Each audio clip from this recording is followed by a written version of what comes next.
ভয়ংকর এই আয়নাঘর নামে নতুন সিনেমা হতেই পারে।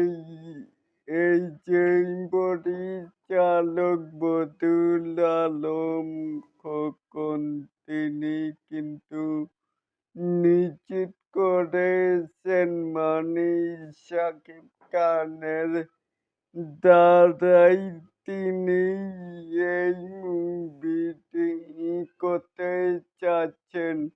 এখন দেখা যাক কতটুকু হয় বা নাই হয়। বন্ধুরা রয়েছি এলিন আপনাদের সাথেই। আসুন তাই আমাদের মূল টপিকে চলে যাই। এখানে লেখা যেই আলোচিত আয়নাঘর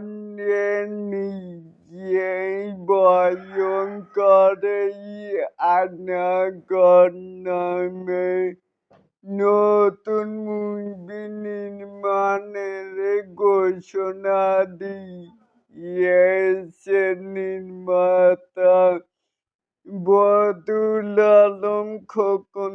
কিন্তু এই ছবিতে নায়ক হিসেবে দেখা যেতে পারে শাকিব খানকে।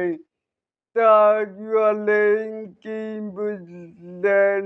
অবশ্যই কিন্তু নিচে থাকা কমেন্ট বক্সে জানাতে পারেন যে শাকিব খানই কি নায়ক হলেই ভালো হয় বা কি না, সেটাই বলবেন বন্ধুরা।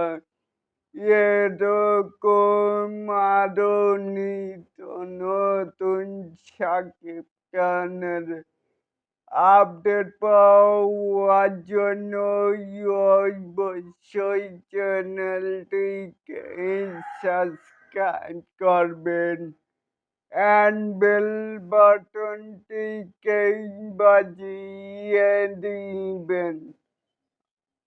আল্লাহ হাফেজ।